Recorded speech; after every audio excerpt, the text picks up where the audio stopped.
Second, no Dragon anomalies are impacting rendezvous. Hooray. Woohoo, sounds good. We're ready for them. Last but not least, we have a request for Nick. We believe he may be exercising right now, but if you could please relay a message to him, we would like him to call Joe, please. Copy all. Thank you.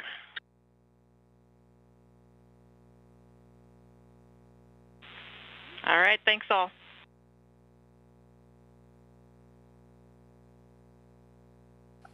And you heard there the International Space Station crew getting an update on how things are proceeding towards docking, giving them that confirmation that we had a little bit earlier, that the Dragon is currently running about 30 minutes behind schedule, but that's okay. They are still continuing towards that final rendezvous and docking now, 2 hours, 31 minutes, and some seconds from now. It's always amazing to hear and listen into station-to-ground comms where they just call up asking for any available crew member. They said there that one of them was currently in the workout on their schedule, so it's a busy day on the station as teams prepare. When a docking does occur, some of the station activities do get limited, so they're going to try to get some of those workouts and stuff in earlier prior to having to limit some of that as they prepare for docking. As we get started, though, normally we always ask, where is everyone watching from? You can let us know in the chat by tagging us at the launch pad, and we will work on giving some shout-outs there and answering those questions where you're watching from there. And we'll continue to look at these incredible live views coming in from the International Space Station. We are expecting NASA to go live a little bit delayed due to the delay of the docking. But the moment that they do go live, we will, of course, patch them in and listen in to NASA's live coverage as we go through today's events. Watching Crew 10 arrive at the International Space Station, which will pave the way for Crew 9 with Butch Wilmore and Sonny Williams to come back home finally from the International Space Station, having been up on the station now rather than 8 days for about 10 months. So I'm sure they are very excited and eager to come home and see their families, but it's also a hard thing to leave the ISS. We know it's coming up to its retirement at the end of the decade, and who knows, they may never actually get to go up and see that beautiful station again, and they've both visited it a number of times. It's like a second home to them. They said it was nice to be able to come back and stay long duration there. Running you through timeline of events today, we are expecting docking right around 11:30 p.m. Eastern Time. Following that, we are expecting the hatch opening of Dragon to occur at 1:05 a.m. Eastern, which will be followed generally about 10 to 15 minutes later by the crew welcome ceremony. And then farewell remarks, actually, from Crew 9 are set for 1:40 a.m. So it's going to be a busy time on station. We'll be bringing that to you all live right here on the launch pad. Following today's broadcast as well, our ISS 24/7 stream will be up and running, so if you want to see these views and listen in to station-to-ground communications, you can do so 24/7 around the clock right here on the channel, so make sure to take a moment and engage that subscribe button. It's free to do. Keeps you stay up to date on the latest of live launch coverage. 24/7 cameras down at Starbase and the International Space Station. We're working on expanding that to more locations around the world later this year. Taking a look at the launch schedule the week ahead, as we do provide live launch coverages of almost all the launches around the world. We have Electron targeting the launch of High Five on Monday at 9:30 p.m. Eastern Time. On Tuesday, we have a Starlink from the Space Coast at 2:09 p.m. Eastern, followed on Thursday by the launch of NRO L57 from Vandenberg in California at 2 a.m.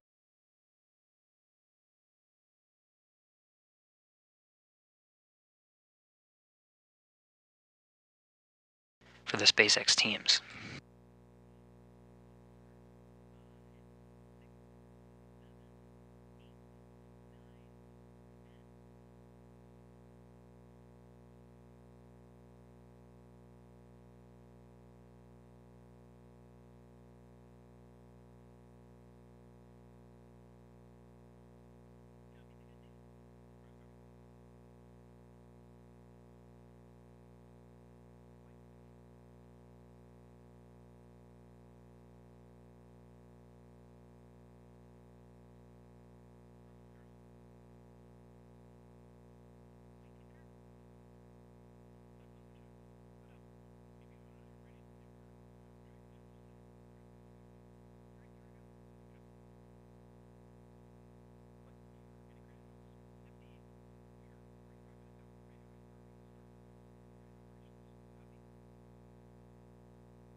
Dragon SpaceX on Dragon to ground. No response required. You guys are go to step into 4.010 for suit donning and audio config.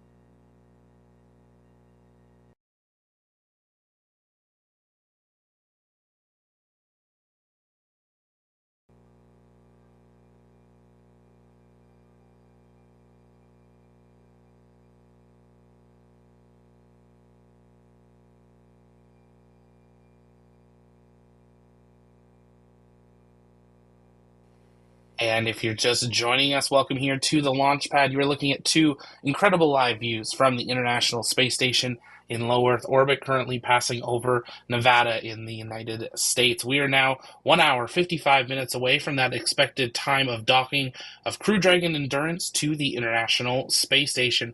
Tom Green, thank you so much for that super chat. I appreciate your support. If you guys haven't yet, take a moment, engage that like button. It's free to do so. It really does help us out. And share out the stream and invite people to join us. We are listening in to the Big Loop and live station-to-ground communications between Crew Dragon Endurance, the International Space Station, SpaceX, NASA Mission Control, and Roscosmos Mission Control as we await the arrival at the ISS. You heard there, we're going to have a Crew 9 farewell immediately following the Crew 10 welcome ceremony, and this is because Crew 9 is expected to depart the International Space Station as early as Wednesday. This is a very short handover between two crews, but I'm sure for Butch Wilmore and Sonny Williams, greatly excited to come home and see their families after a long duration stay. And of course, we will bring you full coverage of Butch and Sonny's return to Earth this week with the return of Crew 9. But all eyes right now on Crew 10, and Crew Dragon Endurance with a broken toilet on its way to the International Space Station.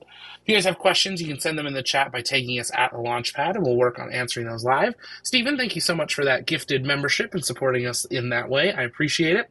We've got a poll for you on the YouTube chat. If you could fly in only one spacecraft to the International Space Station, which would you pick? Space Shuttle, Crew Dragon, Starliner, or Soyuz? I'm amazed how many of you selected Starliner, but maybe it's because you book a one week trip and you get to stay for 10 months and you want to go to space for a long period of time. That's possible. But Crew Dragon in the lead with Space Shuttle slightly behind. Definitely take a moment and make your selection in the poll. Anytime we hear mission control or station-to-ground communications come online, I'll stop talking. We'll, of course, be listening in to them, and we're getting ready to patch in NASA as well, expecting them to begin their live coverage in about 12 minutes' time, so you don't have to go anywhere. You can stay with us with these live camera views and all the NASA broadcasts all right here on one stream. And if you love the International Space Station, you can catch us live with our ISS 24/7 stream, where you can see these views and listen in to daily station-to-ground communications as the orbiting laboratory approaches a milestone and closer approaches its end of life at the end of the decade as well. So we want to enjoy it for all the years that we have left in it. You can see the space station passing over that Terminator line, now going into a dark pass coming up over Montana and Wyoming before passing over the Canadian border over Ontario and Quebec. Hopefully we'll have live views of docking here. Sometimes it's dark and we're not able to always see it, but we'll have to wait and see with Crew Dragon Endurance running a little behind schedule. We were expecting them to dock about an hour and 20 minutes from now, but with a 30-minute delay, they are still continuing to proceed nominally.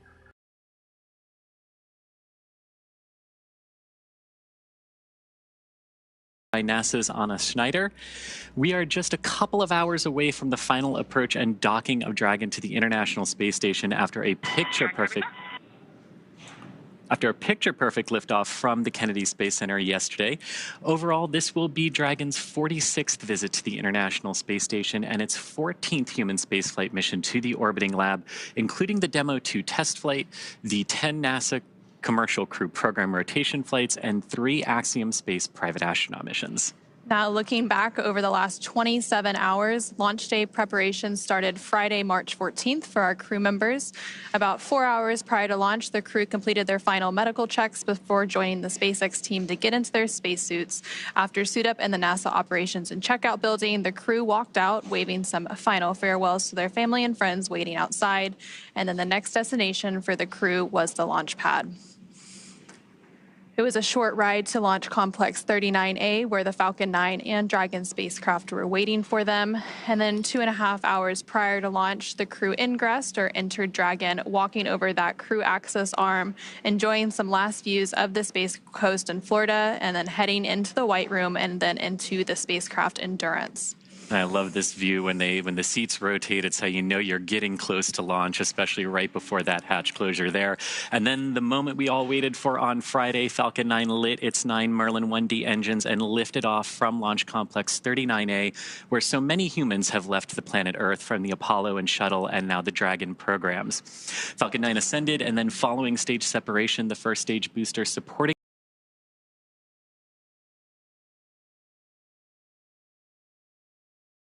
but this is really cool too, because it's not only using the space station's antennas to test our ability to send timing commands and time-coded messages to basically help the GPS network.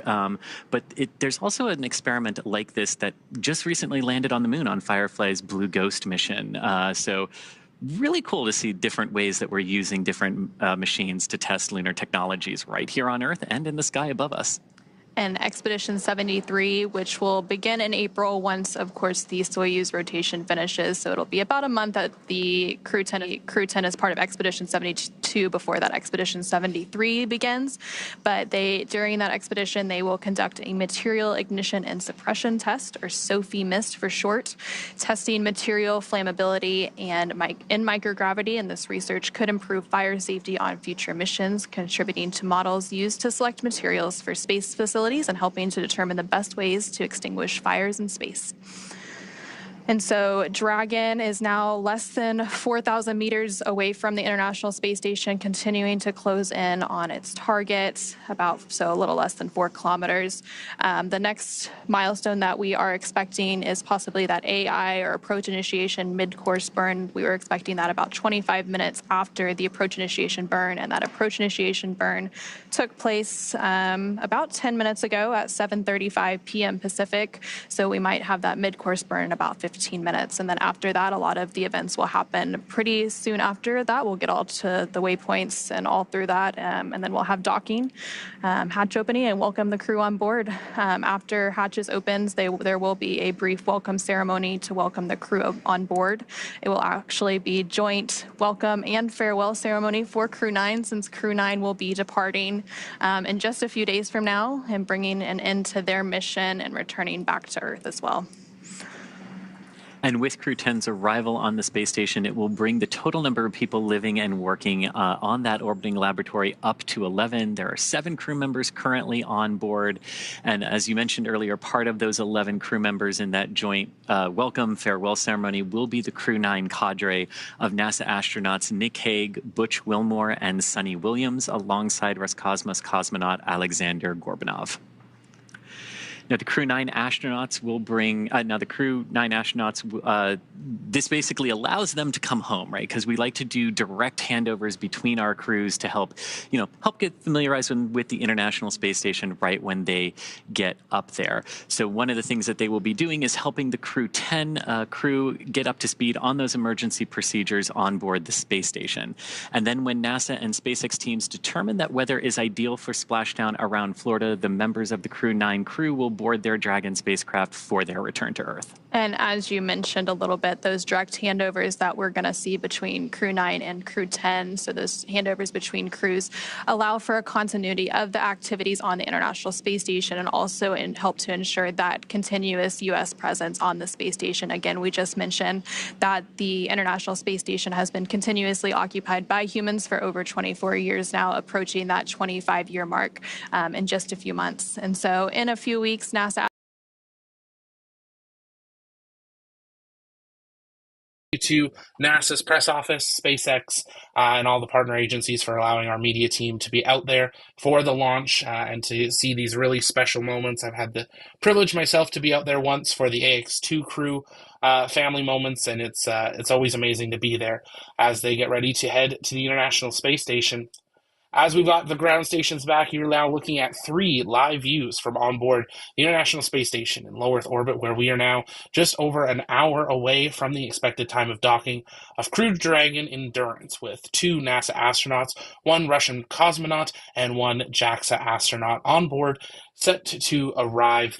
They will have a welcome ceremony a couple hours after docking, so don't head out anywhere after docking. Stay with us through all of the milestones of Crew 10's arrival. And a programming note, we will also be covering the Crew 9 farewell ceremony. That will occur immediately following the Crew 10 welcome ceremony, as Crew 9 is preparing to depart the ISS on a very rapid turnaround as early as Wednesday. So make sure you're staying with us through docking, hatch opening procedures, and all of that. We will be listening in to station and ground communications the entire time. We are now 1 hour away from docking.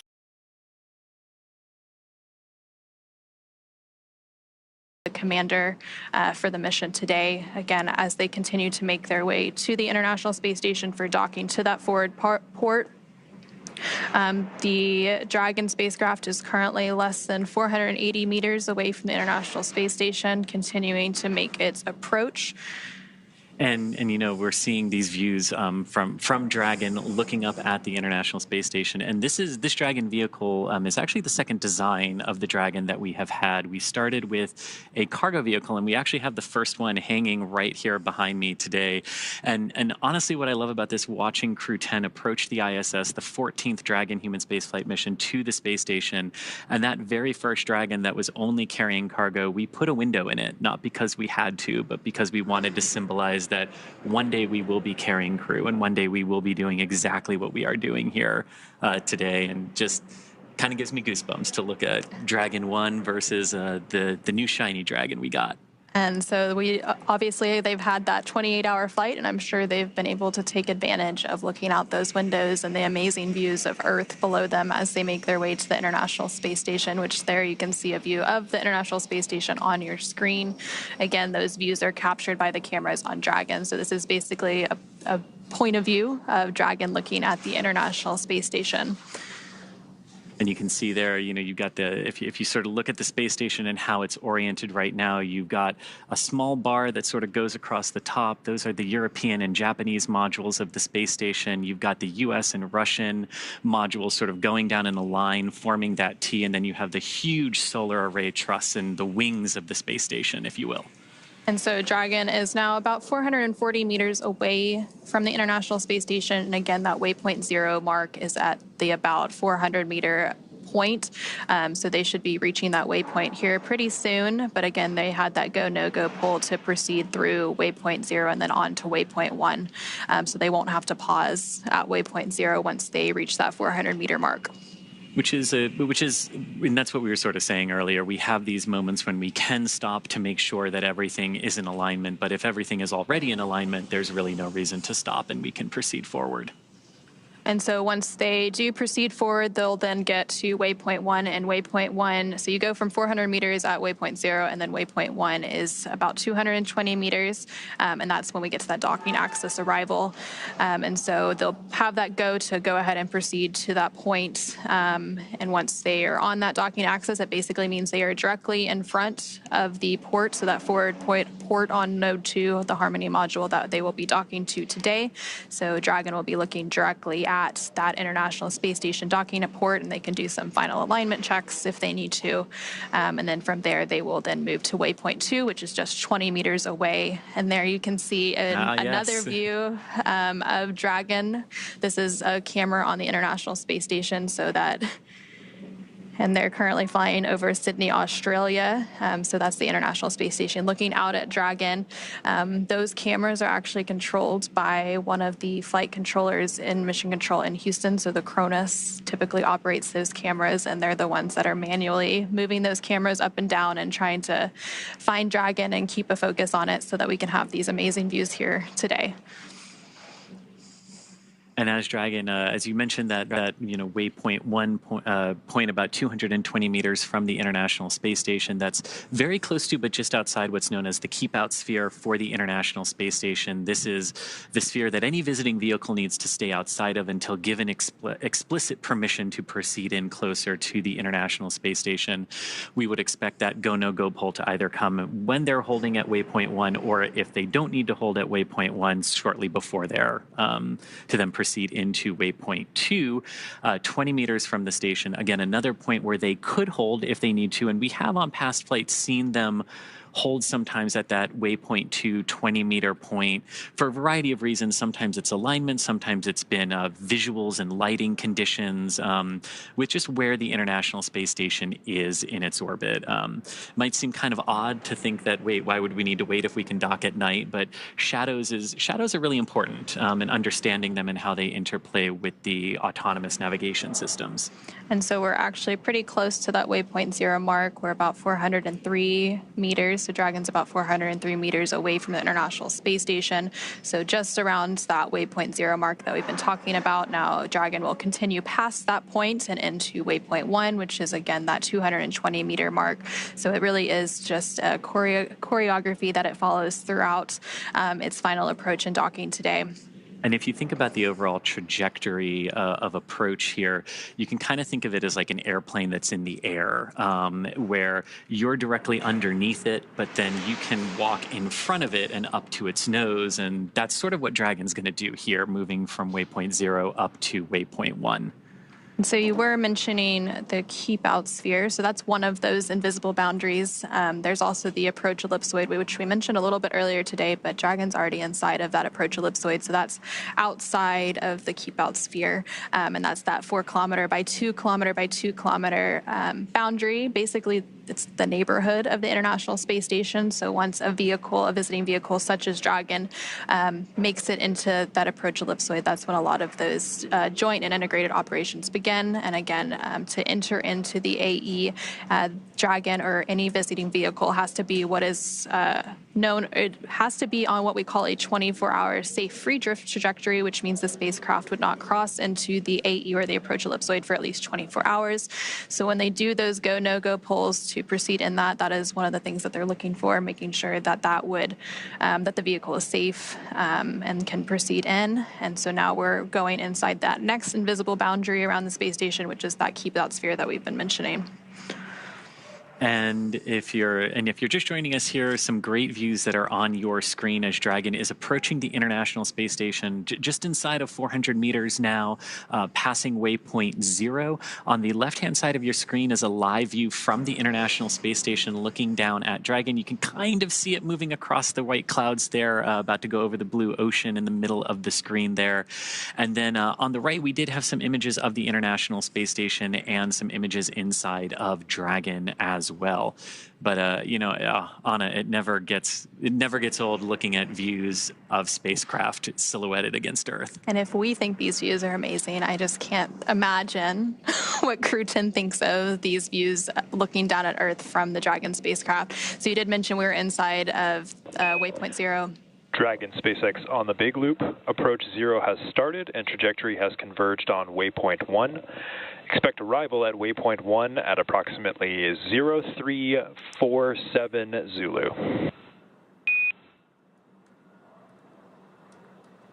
SpaceX Dragon on the big loop, copy 0347 Zulu for waypoint 1.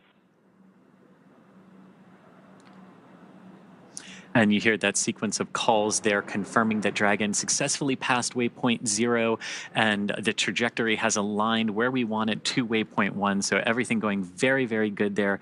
And we're expecting the arrival there at waypoint 1 in just about 25 minutes from now. So once we get to waypoint 1, Dragon will be about 220 meters away from the International Space Station. So again, this is another checkpoint on the way to the International Space Station. And then that final checkpoint is waypoint 2, which is just 20 meters away. And then from there, we will have that initial contact and capture, what is known as soft capture, before those 12 hooks, 2 sets of 6 deploy to have that hard capture. And then they can begin releasing those umbilicals for data and power, and then begin the pressurization activities for the vestibule, which is that area between the station hatch and the Dragon hatch that had been previously exposed to the vacuum of space. They'll conduct some leak checks, and then, of course, welcome the new crew aboard the International Space Station. And yesterday when we lifted off, we were talking about the precise second that we had to lift off to be in the correct plane to reach the International Space Station today. And liftoff times are very, very choreographed, tightly choreographed to make sure we can do this. But once we get into orbit, it becomes a little bit different, right? And the timings of various burns, the timings of arrivals can all change. And that's basically because you've got Earth's gravity pulling on the spacecraft, you've got the moon, you've got some of the other planets, and the orbits, we do really good at predicting them, but once we see what the spacecraft is actually doing, it helps us refine those timelines a little bit like we saw today. And the timings of those burns changing a little bit, maybe not needing to do some of them if Dragon is doing really well. So it really is interesting how it shifts from super precise to now we've got to see what they're actually doing in space. Typically, when we have a launch, we have what's known as a targeted docking window. So then, of course, it shifts a little based on those burns, whereas the launch itself is an instantaneous launch window, so it has to go at that exact minute and second. So again, yesterday's launch took place at 7:03 p.m. Eastern, 4:03 p.m. Pacific, and since then, Dragon has had about a 28-hour journey to make its way to the International Space Station. Dragon is now just about 330 meters away from the International Space Station. It's now inside waypoint 0, approaching waypoint 1, which is that 220-meter mark. And then from there, it'll continue on and enter inside what is known as the keep-out sphere, which is that 200-meter boundary around the International Space Station before we have that docking. So it's been a long journey for Crew 10 since launch yesterday, and even before that, because they had all of those preparations leading up to launch, getting suit up, those final medical checks, all of the various processes that they went through prior to that liftoff at 7:03 p.m. Eastern, 4:03 p.m. Pacific. So I'm sure they will be glad to be welcomed on board the International Space Station in really just a few minutes from now. Yeah, and after that liftoff yesterday, and after the crew initially got onto orbit, there were some things that they needed to do as Dragon, configured itself for the orbital journey up to the International Space Station today. The crew got some time to eat, they got some time to rest and relax as well over the course of the last 28 hours. So it hasn't just been fully in their suits, in their seats. They were able to take those suits off shortly after liftoff. They are, of course, back in those suits now because during the more critical operations of spaceflight, such as launch, docking, undocking, and reentry and splashdown, we do have the crews in those intravehicular activity suits, or IVA suits as we call them. So you'd mentioned a little bit some of the free time that they've had without those suits. They did have that sleep period. They woke up today around 8 a.m. Central, 8 a.m. Pacific, 10 a.m. Central. So they've been up for about 10 hours or so getting ready for today's docking operations, but they did have that time to take a nap and get well rested and ready to be part of the Expedition 72 crew. And also on the International Space Station, not that long ago, the ISS crew was actually asleep right before we came on air. So they finished those post-sleep operations that they go through to start getting ready for today's docking operations. Again, NASA astronaut Nick Hague will be monitoring Dragon's approach. And SpaceX Dragon on the big loop. Expect reconfiguration of C2V2 return link to support docking video shortly.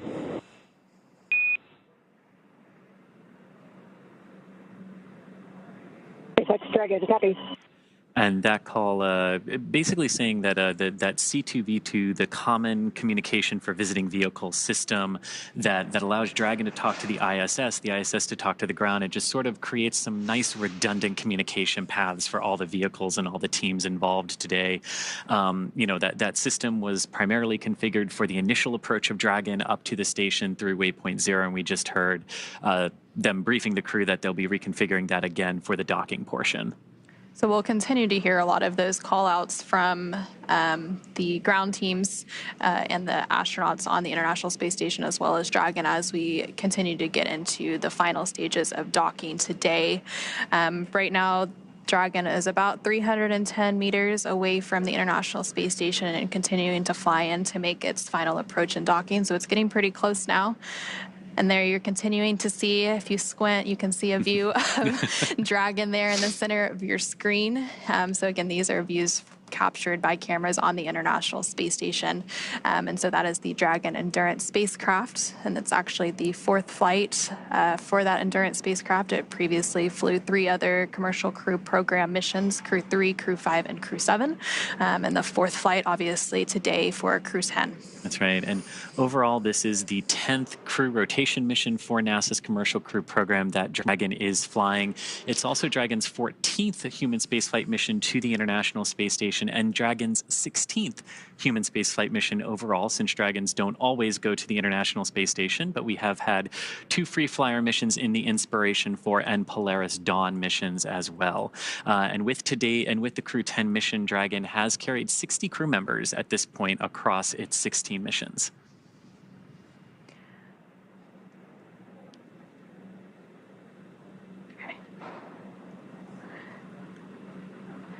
And so, yeah, Dragon has had 10 rotational missions, so that continues to be part of NASA's Commercial Crew Program. We also have, of course, the Commercial Resupply Services, and we have the Commercial Earth Orbit Development Program working on potential future commercial space stations. So space is really becoming a commercial public-private endeavor, and you see that here as Dragon is docking to the International Space Station, obviously a government platform, but commercial partners bringing crew and cargo and things to the International Space Station. Again, once Crew 10 is on board the International Space Station, they will partake in a multitude of science experiments, technology demonstrations, all for the benefit of humanity. And so as Dragon continues to make its final approach to the International Space Station, now about 370 meters away, let's go ahead and turn it back over to NASA's Gary Jordan at NASA's Mission Control Center in Houston. Hey, thank you, Anna. We are following along on the action here. Now inside the approach ellipsoid, we are in what is called joint operations. Both teams in each of the flight control rooms here in Houston, as well as where you are, Anna, at the Mission Control Center over in Hawthorne, California, with the SpaceX teams, are operating by the same joint flight rules. They're working through the procedures step by step, doing go, no-go polls along the way to make sure that all teams are ready for the next steps. The teams here in Mission Control Houston are currently polling miles from the Earth. Is not terribly far. There's still a decent amount of protection, but there is a higher radiation environment. When we enter into an orbital nighttime, some of the cameras, you'll start to see some pixels, different colors on the camera. As we enter into an orbital nighttime, those pixels and different colors become a little bit more apparent. Those are from the radiation environment, the radiation damaging the pixels inside the cameras themselves.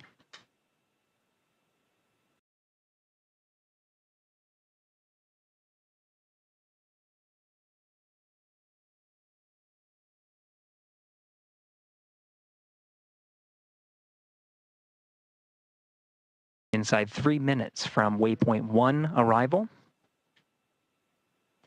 we do have a go to proceed past waypoint 1. So Dragon, what you'll see is not a pause at waypoint 1, but it should proceed towards the keep out sphere.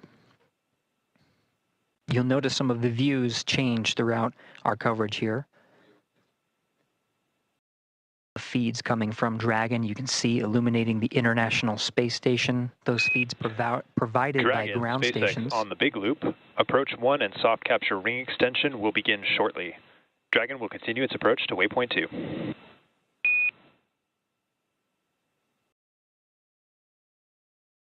SpaceX, Dragon, copy all.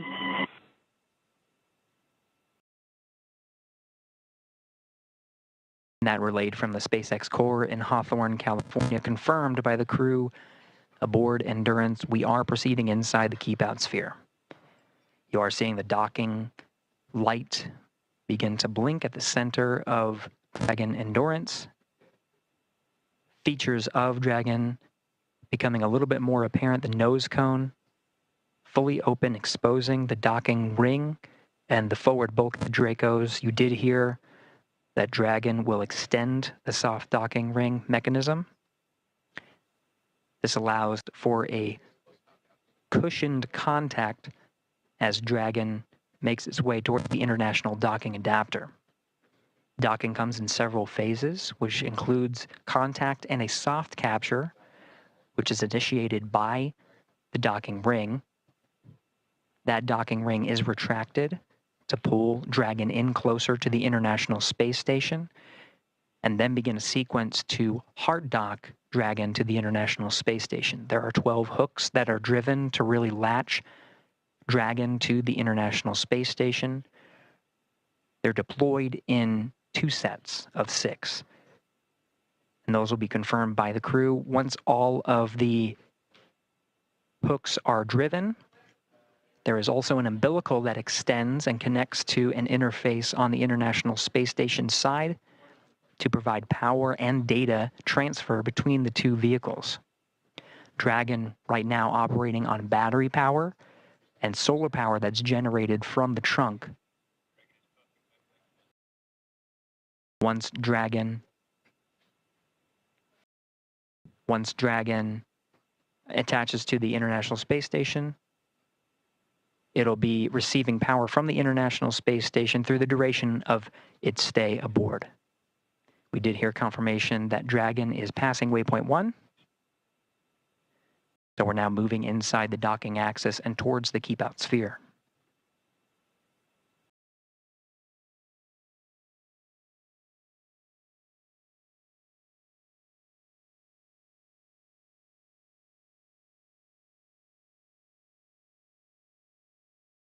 Now passing waypoint 1, Dragon Endurance heading towards the International Space Station. We're following along from here inside Mission Control Houston, working jointly with the teams in Hawthorne, California, to take us through the next series of steps, including crossing the keep-out sphere and heading towards waypoint 2. Let's send it back over to Anna and Chris in Hawthorne. And thanks, Gary. Yeah, so we have passed waypoint 1, so waypoint 2 is what is up next, and that will put Dragon only about 20 meters. Station Houston, on the big loop, monitor approach per step 3 of 1.102, Dragon approach and retreat monitoring. Let us know when your review is complete and you are ready for docking.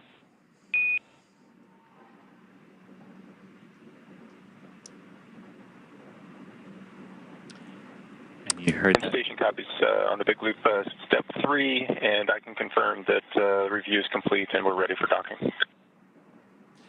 So that call there between the ISS flight control room and the crew on board the International Space Station. Houston copies. At waypoint 2, Dragon will hold for approximately 5 minutes. And you heard that call there indicating that the ISS Thanks for the heads up. and the crew there are now ready for Dragon's docking to the forward docking adapter of the Harmony module of the International Space Station. Dragon approaching waypoint 2, which is the point about 20 meters from the International Space Station's forward docking adapter. And as we did just hear there, we are expecting Dragon to hold for about 5 minutes once it reaches that point. It crossed through waypoint 1 and waypoint 0 without having to hold. But again, these waypoints or checkpoints are places we can hold if we need to, and if we don't, we can proceed forward through them. And so we have gone through 2 of those waypoints, so waypoint 0 and 1, and so now Dragon is less than 200 meters away from the International Space Station, about 170 meters currently away from its target of that forward node 2 forward docking port. And there you're seeing a great view on your screen of the Dragon Endurance spacecraft as it makes its final approach to the International Space Station. The teams in Mission Control Houston the teams at the International Space, or not the International Space Station, the SpaceX Mission Control teams behind us are, of course, doing some final go, no-go polls for docking. It's one of the final checkpoints between those teams to make sure everyone is good to proceed and to dock. We did hear that there will likely be a brief hold at waypoint 2.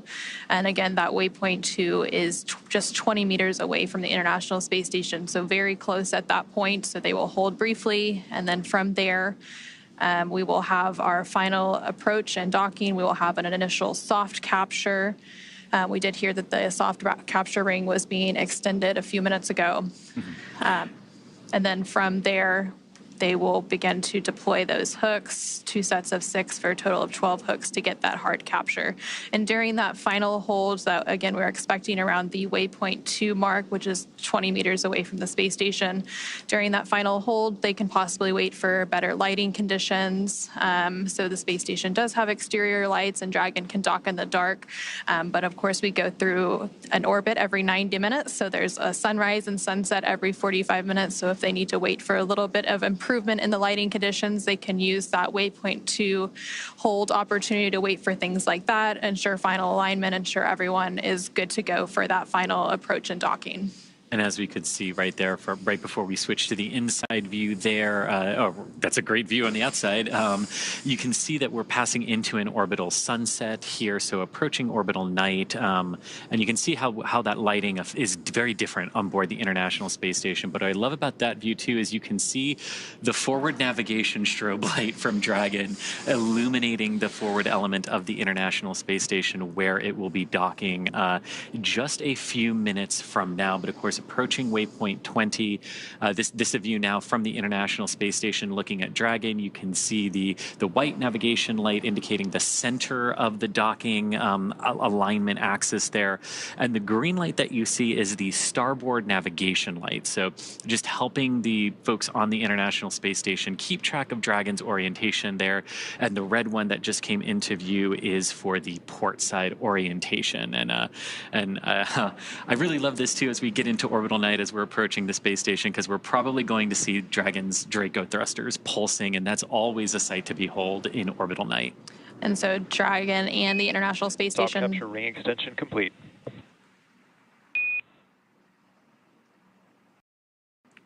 And we just heard confirmation that that soft capture ring extension has been fully completed. So that extension of the soft capture ring, it's fully out and ready for that soft capture, that initial contact with the International Space Station.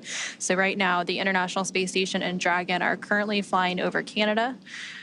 And they're continuing to make its final approach to the International Space Station, currently just over 100 meters away as it makes its way to that waypoint 2, which is 20 meters away. So a little over 80 meters to go to the international, or to that waypoint 2. And then that final initial capture, and then we'll have the hooks deploy and have that hard capture milestone.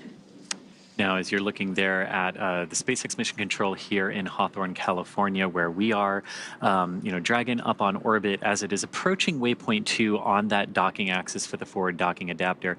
It's approaching the space station very, very slowly, about a few tenths of a meter per second, and it's also trying to keep in proper alignment with that docking port. But again, waypoint 2 is where we're going to stop based on the calls, and we can do some final alignments there and final checkouts. But so far so good for Dragon. About 28 hours after liftoff now, after lifting off from the Kennedy Space Center yesterday afternoon at 7:03 p.m., completing the docking in just a few minutes from now. And so Dragon is now less than 100 meters away from the International Space Station as it continues to make that final approach. And so right now we're seeing those live views of the SpaceX Mission Control team here in Hawthorne, California. And typically we'll go back to these views when we do have those brief loss of signal between the International Space Station and Dragon and the ground. And we'll regain those views shortly. It's just a handover between satellites.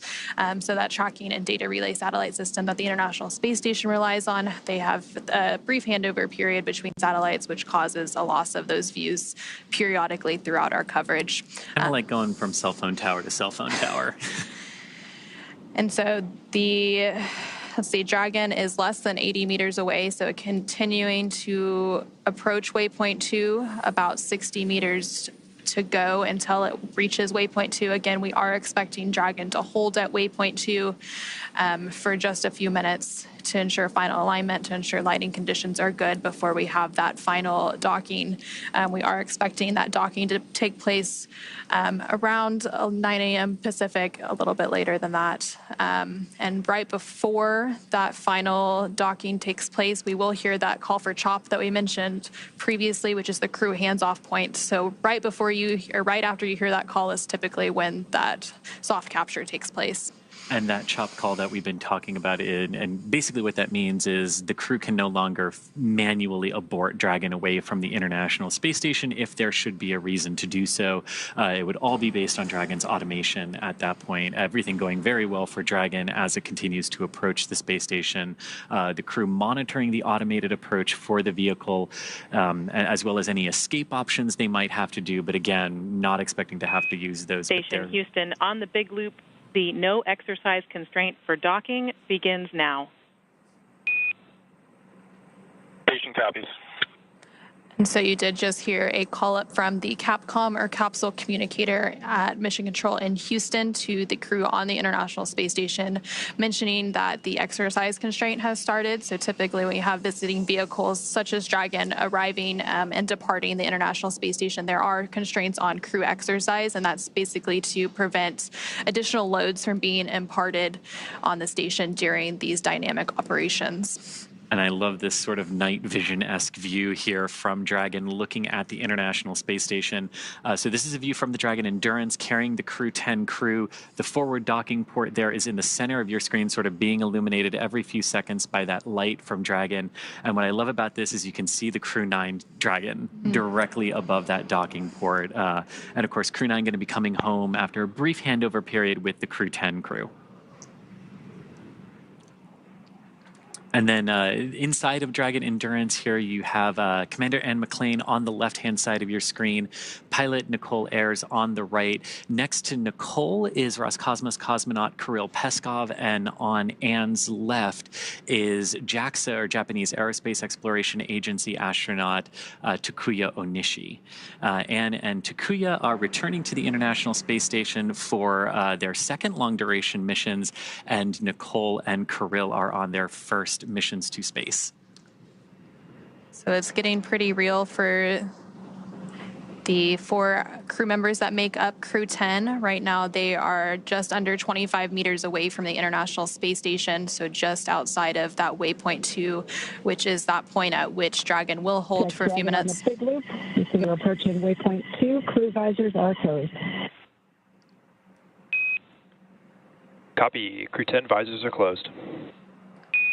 We did just hear that confirmation that the crew is approaching waypoint 2, so they see that on those screens in front of them. They see the distance, and they're able to monitor that approach as well.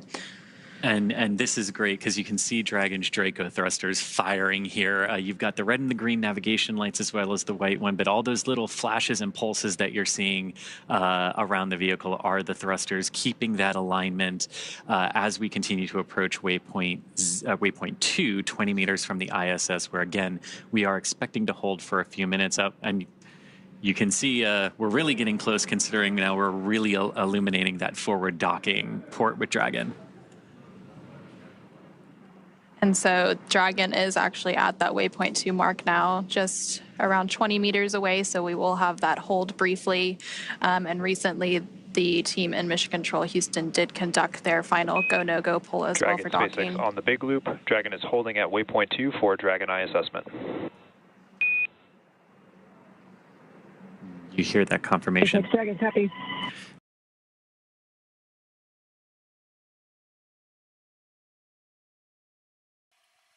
And if you're just joining us, welcome here to the launch pad. You are looking at live views from the International Space Station as Crew Dragon Endurance holds at waypoint 2, preparing to dock to the International Space Station in just about 7 minutes from now. If you haven't yet, take a moment, engage that like button, and subscribe so you never miss another live docking at the International Space Station with our 24/7 ISS live station-to-ground coverage.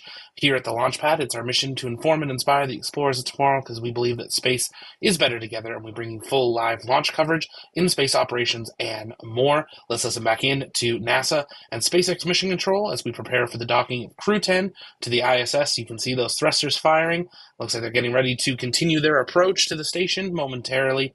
Make sure you stay with us, though, after docking for confirmation of soft capture and hard capture, and we'll be taking you live all the way through the hatch opening, welcome ceremony for Crew 10, and the departure farewell ceremony for Crew 9. So don't head out anywhere. Let's listen back in to Mission Control. Forward docking port. And we heard Dragon is in approach 2. we hear good confirmation of Dragon in that approach 2 mode, meaning it has passed waypoint 2 and is coming into the station. Again, you can see... Station Houston, on the big loop, Dragon is on final approach and is go for docking. Monitor per steps 5 and 6 in 1.102 Dragon approach and retreat monitoring. Station copy. And that was the call from the International Space Station Flight Control Room to the crew on the ISS. Again, just everyone confirming, making sure everyone's on the same page as Dragon is now very close to docking with the International Space Station here today. And so Dragon is now just 17 meters away from the International Space Station and continuing to close in on its target. Coming up here shortly, we will likely hear that call out for CHOP, which stands for Crew Hands Off Point. That typically takes place less than 30 seconds before docking. So as soon as you hear that, you know that that docking will take place very soon after. And then at that point, when we hear the CHOP call out, any aborts will have to be done automatically by Dragon. And so also on the International Space Station, we have NASA astronaut Nick Hague monitoring this final approach. And then once Dragon is docked, NASA astronaut Butch Wilmore will walk through those hatch preparation and opening steps to welcome the crew on board. And Dragon is now less than 14 meters away from the International Space Station and continuing that final approach. These very delicate series of maneuvers now. Dragon approaching very, very slowly relative to the International Space Station. Again, we talked earlier that launch is all about accelerating the vehicles to orbital velocity, and even though both Dragon and the ISS are traveling at about 17,500 miles per hour or 27,500 kilometers per hour, they are moving very, very slow, like 1/10 of a meter per second in relation to each other right now. Dragon now at about 10 meters away from the International Space Station. We're standing by for that call out for CHOP here shortly. SpaceX Dragon, 10 meters. Copy, 10. And again, you're looking at the forward docking port of the International Space Station, which is mounted to the Harmony or Node 2 module of the space station.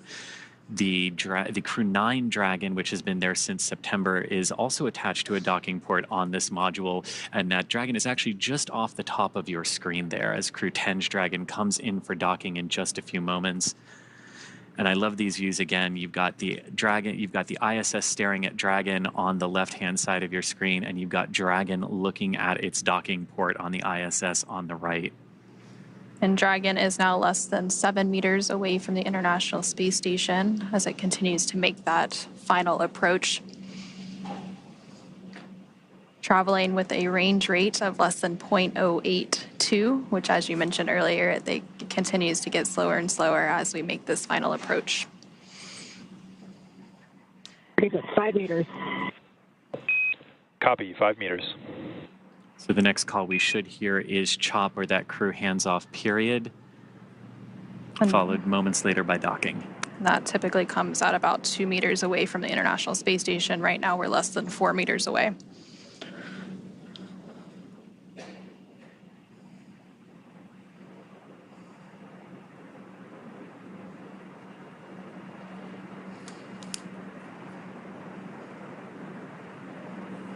Less than 3 meters away. It's at 2 meters. Please hands off. Copy, hands off. There is the CHOP call.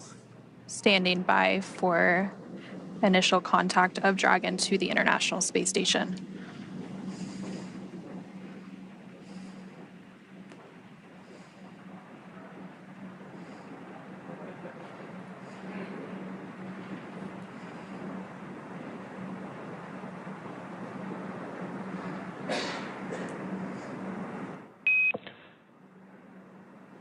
Dragon contact and soft capture complete.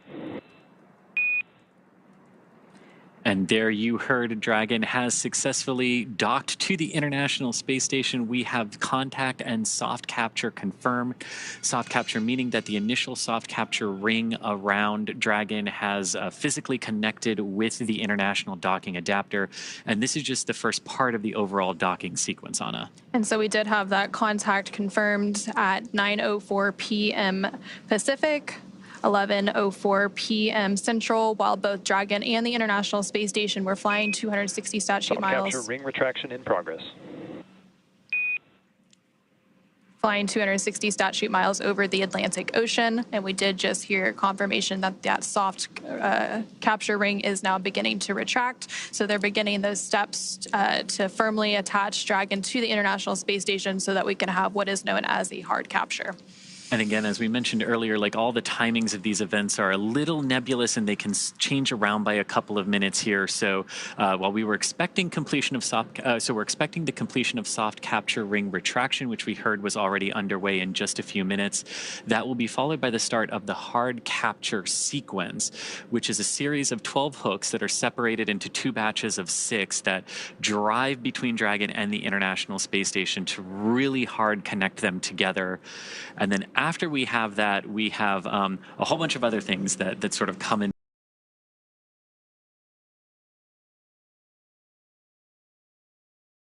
Will be coming in. We're expecting hatch opening to occur 1 hour, 31 minutes or so from now. Now, keep in mind there are 3 hatches that have to be open. Each of these have to be pressurized and checked prior to opening, and we'll be staying live with you guys all the way through, bringing you these live views and answering your guys' comments and questions. You can keep sending those in the chat by tagging us at the Launchpad. Make sure you take a moment and engage that subscribe button so you never miss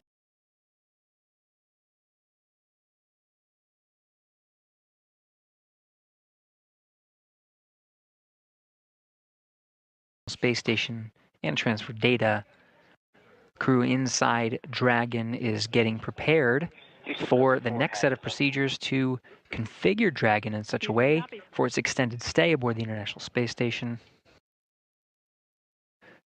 while the crew aboard the International Space Station prepares for opening up the hatches on the other side. Now, the hatch opening sequence is quite extensive. We're expecting the Dragon hatch to be opened a little less than an hour and a half from now. The projected time is 12:45 a.m. Central Time on March 16th. However, this is a variable time. It is the expected time that the Dragon hatch will open. Shortly after, we are planning a welcome ceremony as well as a farewell ceremony, given a shorter duration handover period for the crew aboard the International Space Station before Crew 9 undocks. We will say hello to the Crew 10 astronauts and cosmonaut aboard the International Space Station, welcomed by Expedition 72, while Crew 9 says farewell ahead of their next few days of getting their SpaceX Dragon spacecraft configured for undock and return to splash down off the coast of Florida.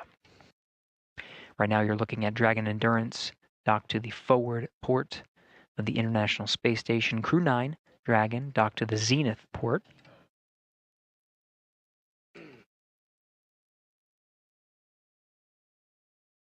These views provided by an external camera on the exposed facility outside of the Japanese module.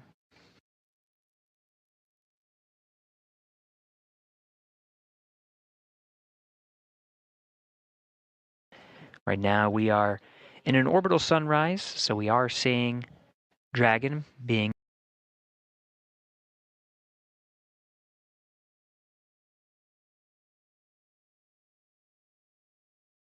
hatch opening.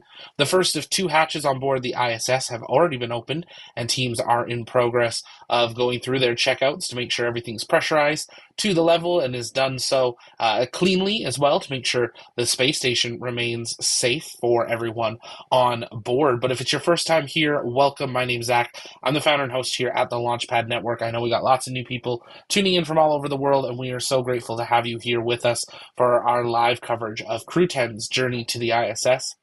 If it's your first time here, though, here at TLP, we bring you full live launch coverage, in-space mission trackers, docking, undocking coverage, and return to Earth coverage.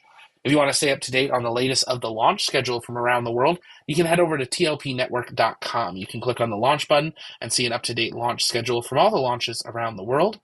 You can join our TLP Discord. It's free to do so, and that's where our community hangs out in between streams. And if you want to get some amazing TLP launch gear to show that you love space, head over to the launchpad.store. Global shipping is available. We are still listening into NASA and SpaceX mission control and station-to-ground communications. We do expect there to be lulls in the comms while teams are working on doffing their suits and preparing the station for Dragon's arrival. So don't take the lack of communication as anything's wrong or it's the end of the day. We still got lots happening. The hatch opening, the welcome of Crew 10, as well as the farewell of Crew 9. Also, a quick programming note that after we conclude our coverage, likely in about an hour and a half, 2 hours or so, our ISS Live 24/7 stream is back up and running, where you can see those 2 views on the left side of your screen. You can watch them 24/7, listen into live station-to-ground communications, and track the current location of the International Space Station while having a live chat with people from around the world that love space. So we've got that back up and running, and our Starbase Live will be coming back online very soon as well. As always, if you guys have questions, you can send those in the chat by tagging us at the Launchpad, and we'll work on answering those questions live while we continue to monitor operations on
Copies.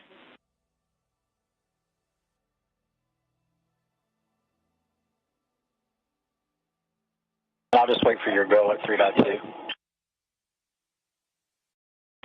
Copy.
Station Houston on the big loop.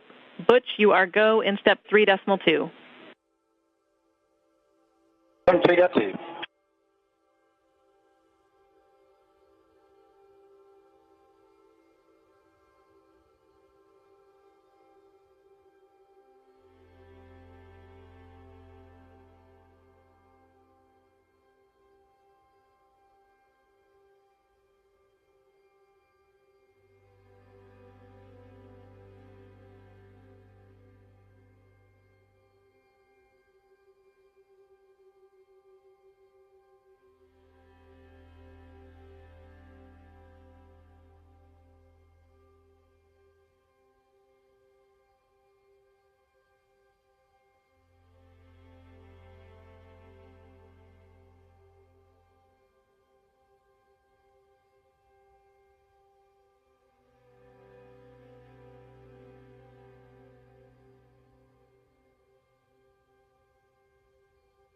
Houston, 3.3 was 5:03 on the time, and we're waiting our 5 minutes. Houston copies.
This is Mission Control Houston. You're getting a live view inside the International Space Station. Expedition 72 crew members gathering inside No. 2, smiles across the board, waiting in anticipation for welcoming the crew aboard the International Space Station.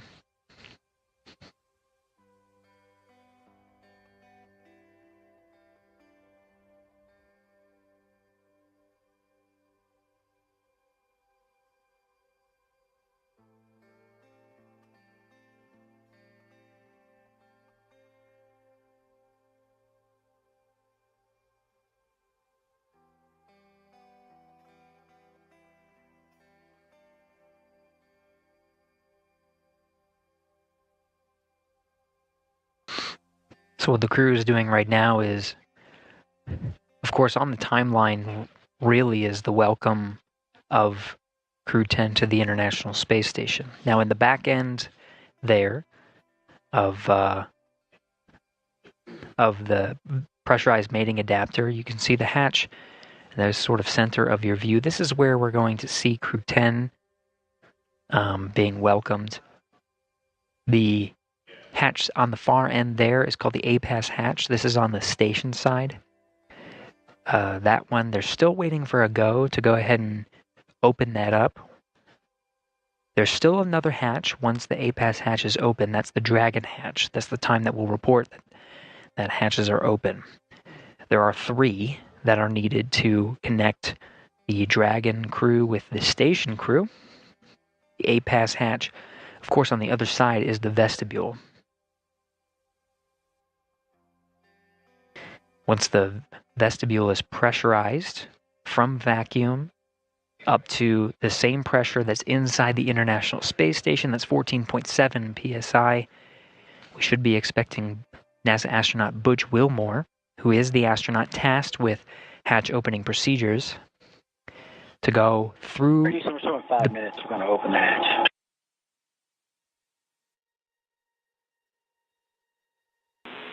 Houston copies. And there you have it.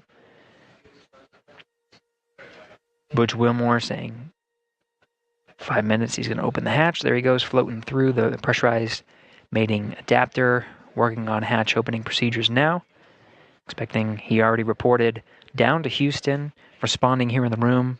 Capcom, Tess Caswell. We should expect that to be open in 5 minutes. So the vestibule is pressurized, and that means that it will expose the vestibule and we'll be able to see through the APAS hatch to the Dragon hatch. Now you'll notice it's the Dragon hatch because this hatch, of course, will be opened, but the Dragon hatch has a window at the center of the hatch. We may be able to see small views of the Crew 10 astronauts poking their head through, maybe a couple of waves. Of course, it's pretty crowded now. Some excited Expedition 72 astronauts and cosmonauts awaiting the Crew 10's arrival. Wilmore now working through those procedures now. You can see he's wearing gloves and inspecting the area for any debris. This is a very carefully choreographed set of procedures that he's undergoing right now. Yvonne Wagner and Sonny Williams photographing each other, of course, but the cameras they have in tow, some will be used for engineering purposes to photograph and inspect some areas of the hatchway. These will be sent down to the ground and analyzed by engineers to make sure that everything is good. Part of the standard procedures that are necessary for opening up the hatches.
Houston on 2, seals look good, no condensation. Houston copies.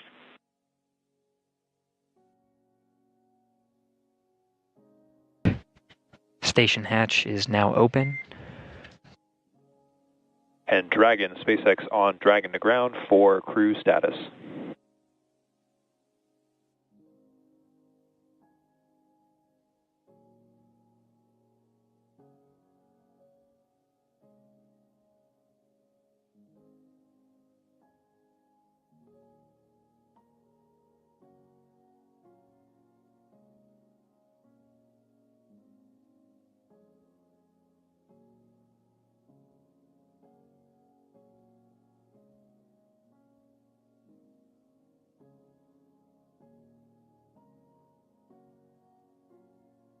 Nick, it's Vapor on Dragon to Ground. Go ahead. Hey, Vapor. Just wanted to check in since I see Butch and Nick are moving pretty close through the vestibule pressurization and those tasks there. So just wanted to get a status on your guys from inventory report. And I see about 20 minutes on suit drying and just wanted to check in.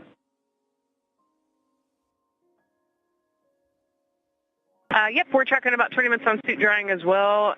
You've got 1.5 of us changed, and then the other 2 are doing the inventory and packing right now, and we'll get you the water and food inventory soon.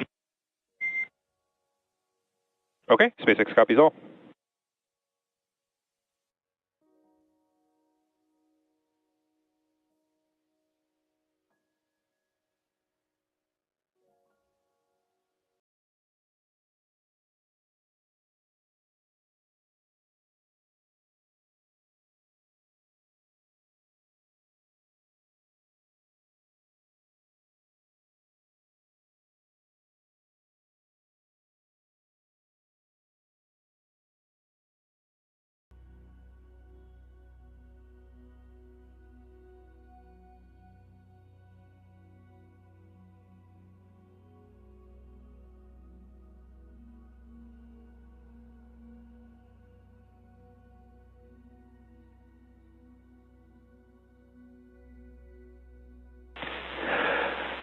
And Dragon SpaceX on the big loop, be advised that S-band will be deactivated shortly. Dragon to ground will no longer be available for comm.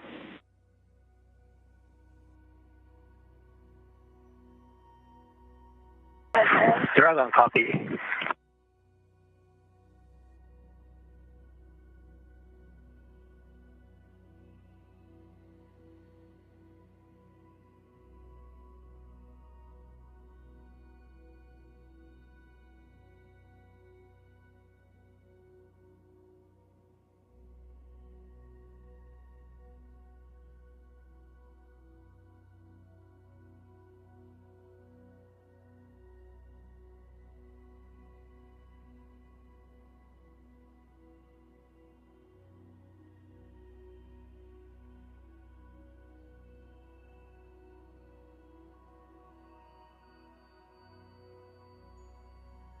SpaceX Dragon on the big loop for LIO.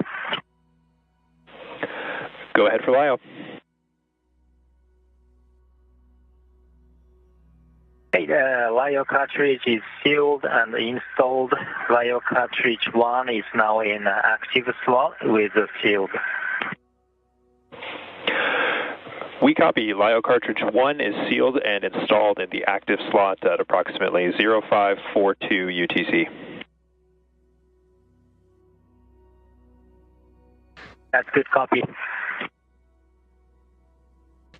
Crew 10 Mission Specialist Takuya Onishi confirming some of the closeout procedures. There is a reason why we are waiting for Crew 10 to enter the International Space Station. They do have very important closeout duties inside Endurance. Those lithium hydroxide canisters are consumable carbon dioxide scrubbers inside the cabin of Dragon.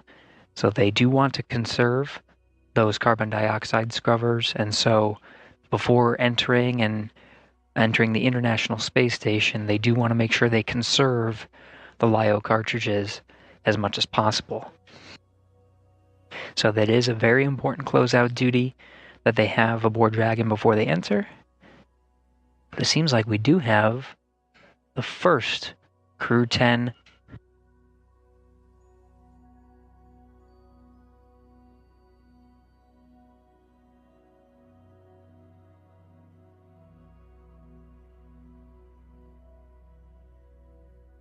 Onishi, the first Crew 10 astronaut through the hatch, followed by Peskov,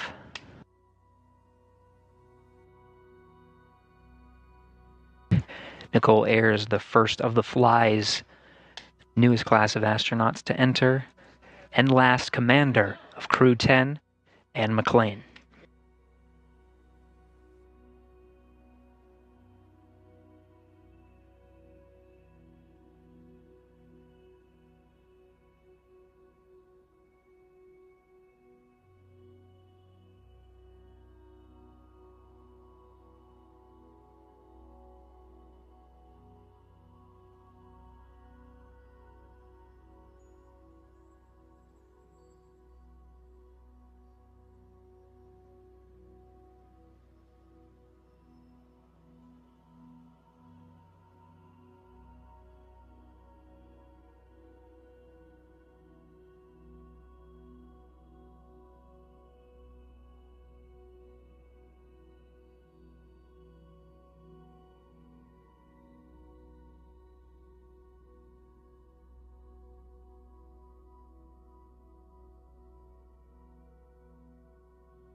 SpaceX Crew 10, welcome aboard the ISS.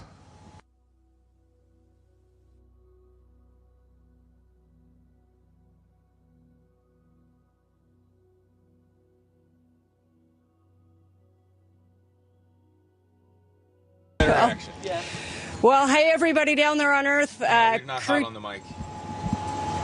I know. Is the receiver? Oh yeah, we're on.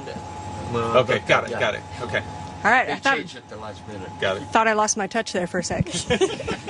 Hey, Crew 10 has had a great journey up here, about 28 hours to get back up to the space station, and I cannot tell you the immense joy of our crew when we looked out the window and we saw the space station for the first time. Returning for a couple of people, very first time for a couple of people. And let me tell you, that is such an amazing journey. You can hardly even put it into words. The ride up on the Falcon 9, orbiting the Earth for the last couple of days, it's been absolutely incredible, and it is something that none of us could do by ourselves. As we've said before, you cannot be great without the greatness of others, and I tell you, the greatness of the ground control teams have really shined through in the last few days getting us up here safely. Thank you very, very much.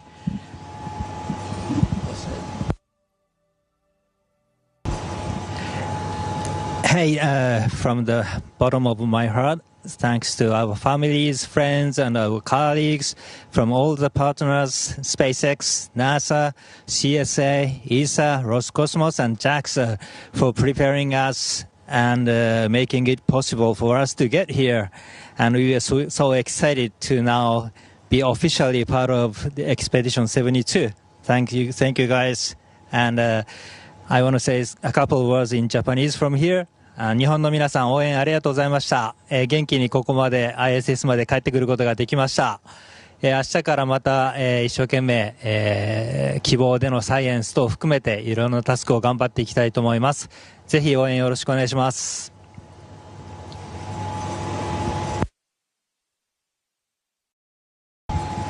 Okay, thank you. Thanks a lot. Thanks a lot one more time to SpaceX and NASA for this wonderful ride. That was really fun. And thanks to all the world's aerospace industry, which works to make the dreams to come true and to take us further and further. That's really wonderful. Thanks to everyone working there. И спасибо, конечно же, отдельно это Роскосмосу и Центру подготовки космонавтов за знания и опыт, которые привели меня сюда. Будем работать славно, работать дружно. Во имя, во благо всего человечества. Передаю микрофон.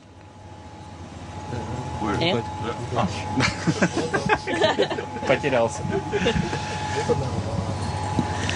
I'd like to just say again, thank you to SpaceX for the awesome ride up here. As a rookie, that was one of the coolest things I've ever done, and I can't wait to get to work up here. So excited for the 4 pilots and us that just got to get to space together, and now we're 4 astronauts together. So thank you to all of our friends and families, and thank you to all of the instructors and all of the ground teams who got us here. Can't wait to get started.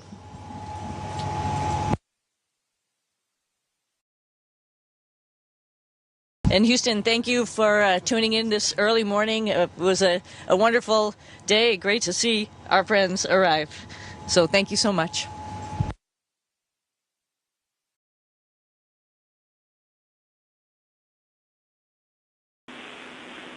Thanks to all participants.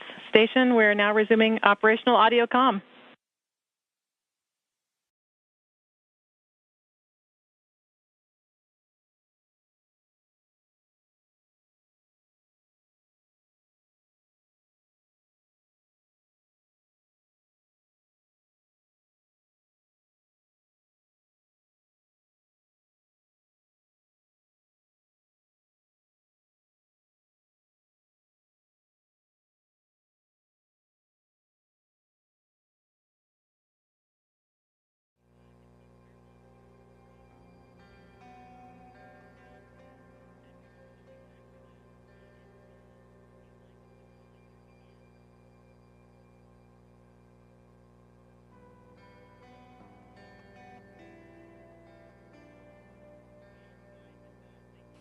And if you're just joining us, welcome here to the launch pad. We're continuing to listen in to the International Space Station as we await the Crew 9 farewell, as Butch Wilmore, Sonny Williams, and the rest of Crew 9 prepare to depart the International Space Station about 3 days from now, as everyone's ready for the Crew 10 arrival ceremony we just happened. So make sure you're staying with us to hear those farewell remarks. A rapid turnaround from Crew 10 and Crew 9, and you can catch all of Crew 9's journey home all right here on the launch pad. If it's your first time here, though, welcome. My name's Zach. I'm the founder and host here at the Launchpad Network.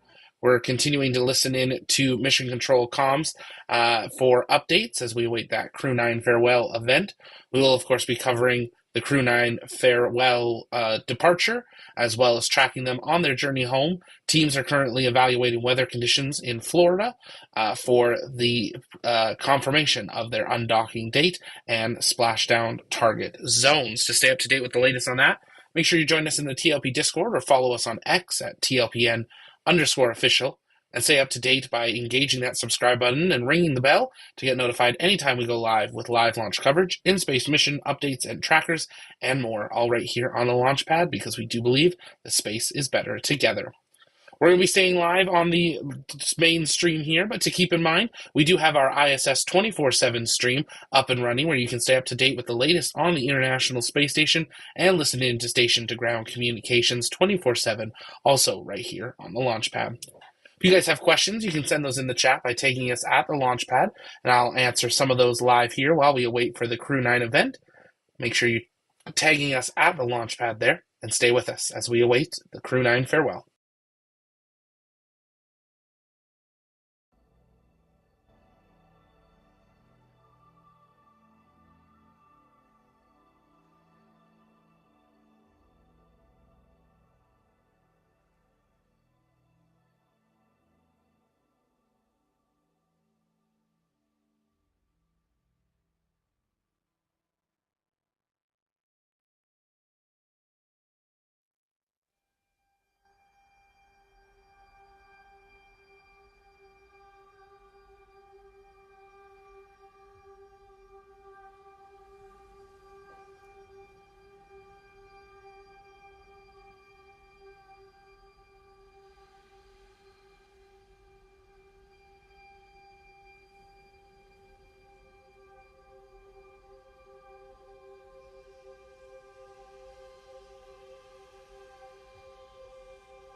Now, with that, we did hear the welcome ceremony. We saw all 11 crew members of Expedition 72 very happy and excited to be aboard.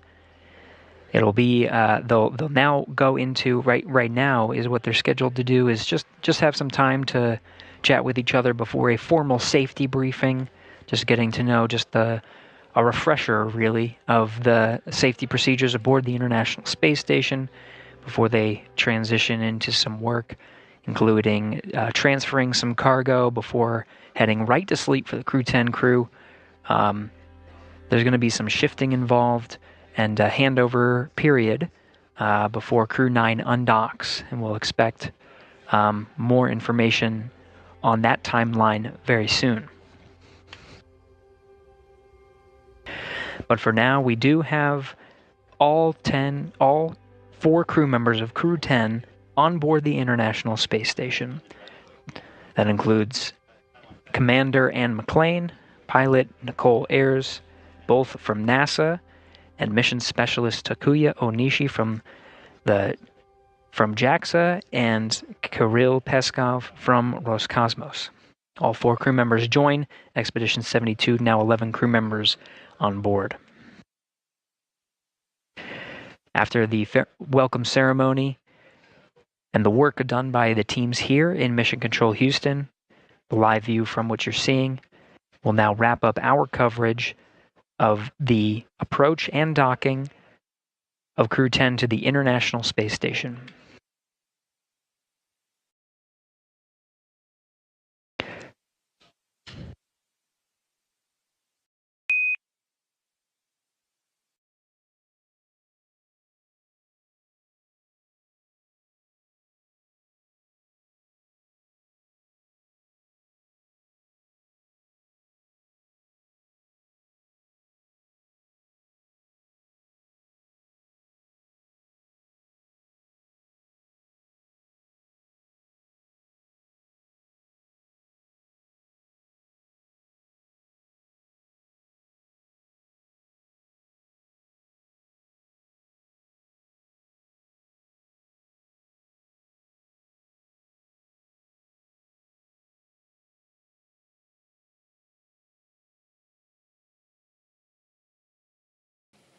And it looks like maybe that Crew 9 event that we were expecting to happen has been postponed, as it was expected to occur in 17 minutes, but the broadcast has been concluded. But with that, what an incredible evening here. It is midnight at our TLP Space Coast studio, and we now have Crew 10, Crew 9, and the Soyuz MS-26 crew all aboard the International Space Station, and you're looking at these incredible live views as sunrise now occurs behind Crew Dragon Endurance.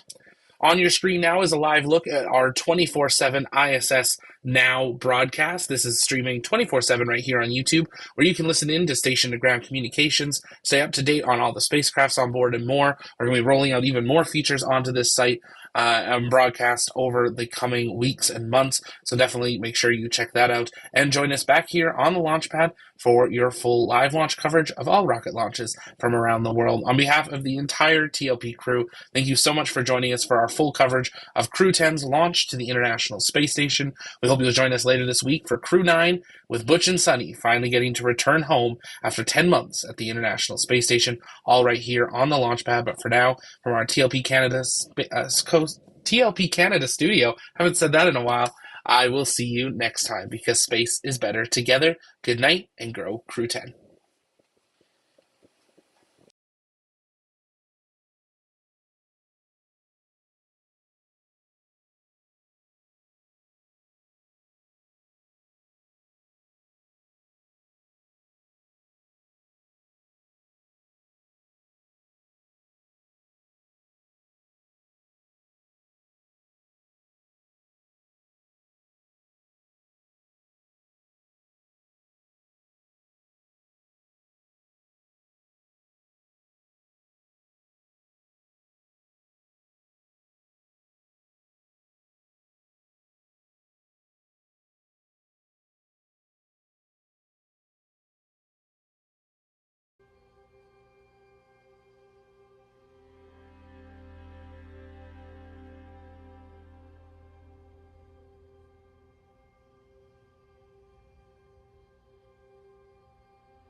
rise and soar, guided by the dreams we wore. From the oceans to the skies, endless fire burns in our eyes. Beyond the stars we chase the light, with fearless hearts through endless nights.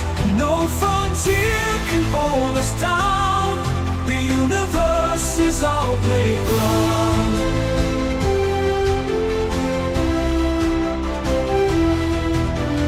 Mountains high and oceans deep, secrets in the void we keep. Every step a tale to weave, for those who dare, who still believe. Beyond the stars we chase the light, with fearless hearts through endless nights. No frontier can hold us down, the universe is our playground.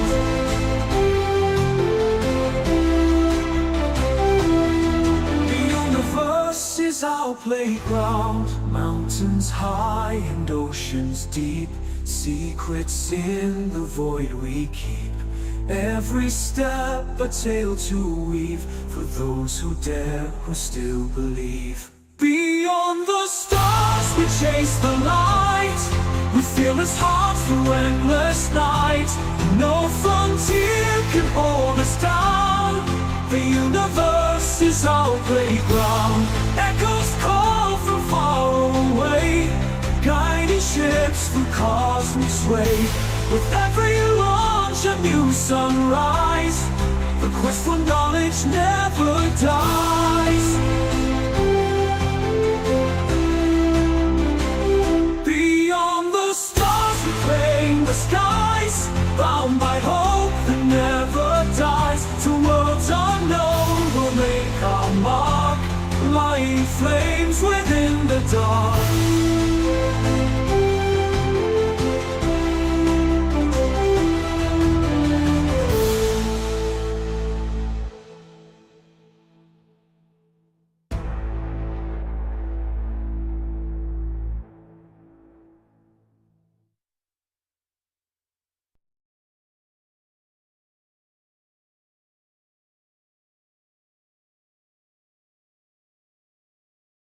Three, two, one.